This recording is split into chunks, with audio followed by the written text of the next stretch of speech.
Alam niyo mga kapuso, pag nakakita tayo ng nilulumot, madalas inaayawan o nilalayuan. Alam mo, agree ako dyan eh. Pero, dahil ang lumot ay punong-puno ng vitamina at antioxidants for good of our body. At anong klaseng lumot ba yan? Yan ang kwento inalam ni Jamie Santos. Ano ba yan? Hindi lahat ng kumikinang ay ginto. May superfood rin na kung ituring ng ilan ay berdeng ginto. Dahil sa taglay nitong health benefits. Ang spirulina ay isang uri ng blue-green algae o lumot. Ito ay binansagan ng world's healthiest food dahil punong-puno raw ito ng protina, vitamina at antioxidants. Hindi raw biro ang pagpaparami ng spirulina. Yung paddle wheels is for agitation, for spirulina to have a light and oxygen. Pag walang kuryente, meron kami isang genset pero hindi sapat para sa lahat. So, kailangan namin doing the agitation manually.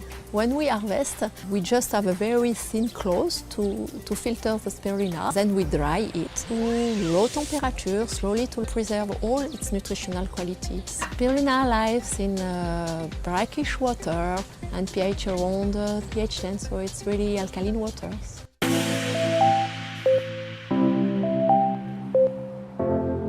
Para makalikha ng kalidad na spirulina, ang kanilang mga produkto ay pinapadala pa raw sa bansang France para masuri kung ligtas kainin ng tao. Ayon kay Beatrix Mercado, isang nutritionist at dietitian, ligtas daw kainin o ihalo sa pagkain ng spirulina. Marami siyang nutrients na contain. Maganda siya for immune health. Nakakatulong, pero hindi siya talagang yung sole source lang ng gamot. Maganda din siya sa eye health at sa brain health. Dapat alam mo na limitado lang sa 5 hanggang 10 gramo o isang kutsarita ng spirulina ang dapat makonsume ng katawan kada araw. Short term, ang harmful effect niya ay nausea, so pwede kang magsuka, hilo. Yung iba naman hindi makakatulog, lalo na kung unang take ng spirulina. Ang long term, sa ngayon, may further studies pa. Hindi masyado sinusuggest ang pag-take ng spirulina sa mga buntis unless payagan kayo ng inyong doktor. Hindi din ito safe sa mga may sakit sa kidney dahil si spirulina ay mataas sa protina, mas mapapalala. Dapat sabayan ng gulay, prutas, ang spirulina nyo para mas maramdaman nyo ang totoong benefit ng spirulina. Ang mga maliliit na organismo gaya ng spirulina ay higante pala ang benepisyo, hindi lamang sa ating mga katawan kundi pati na rin sa ating kapaligiran.